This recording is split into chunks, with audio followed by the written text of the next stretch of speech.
This simple tip for cutting shapes is going to change everything for you. It is the tip of the hips, all right? This is a big mistake that I see a lot of shufflers making that makes their cutting shapes feel really stiff and robotic. So if that's you, this is the tutorial for you.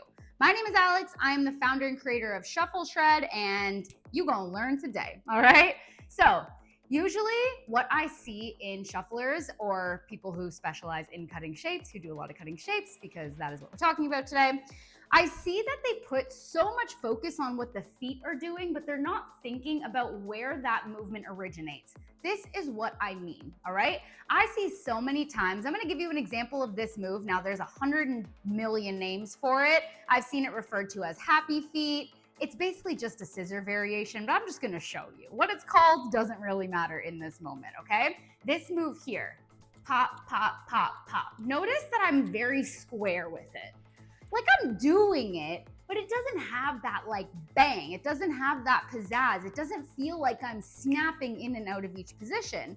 And it's because all I was thinking about was, okay, my feet have to go here, right? Like one heel, one toe, okay, my feet. Now come back to the middle. Okay, my feet should go there. And I'm literally forgetting that what actually creates this movement, yes, there's that hopping feeling, but it actually starts in the hips.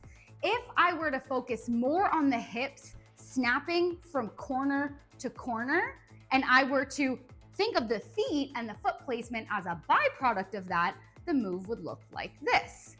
Pop, pop, pop, pop, pop, pop, pop, pop, pop.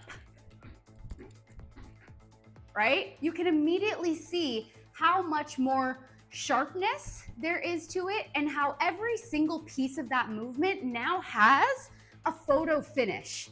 If we were to take a photo of me right here, we would literally see the like shape that I'm trying to create rather than just kind of like, yeah, okay, I'm here, right? These hips are super, super square. I'm gonna give another example, which is actually just a variation of this move, which is also a variation of the scissor, okay? Switchblade, as I call it. And it is this move. The way that I'm doing it right now, I'm focusing just on feet. I'm just like, okay, I'm just gonna switch my heels back and forth. Sometimes I call this heel switches. Just gonna switch my heels. But notice how square my hips are. We need to rotate and snap those hips so it can look like this. Pop, pop, pop, pop, pop, pop, pop, pop. Right? It's not even that I put more effort into it. It just looks like there's so much more effort because I'm not relying on the outermost part of my extremity, AKA my foot, to determine the strength of the move. I'm using all of my muscles, but it's really stemming from the hips, from the core, from that twisting motion, okay? This also happens, I'm gonna give two more examples, scissors and toe taps or toe heel taps. In a scissor, I see people all the time, they're like, yeah, I'm doing it. But notice that like my foot is just kind of crossing in front. My hips are not rotated with it. I'm not like committed to this movement. I'm just kind of telling my heel like, okay, you're gonna go there and then there, and then there and then there. The rest of my body's not involved.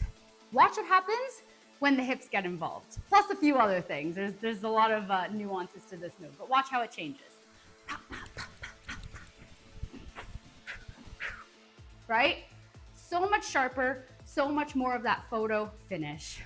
Very last one, because it's exactly the same. I always say that the toe heel tap is kind of like a cousin of the scissor or the switchblade, whatever you want to call it, because they are very, very similar. And it's this move. This poor knee is like, if you would just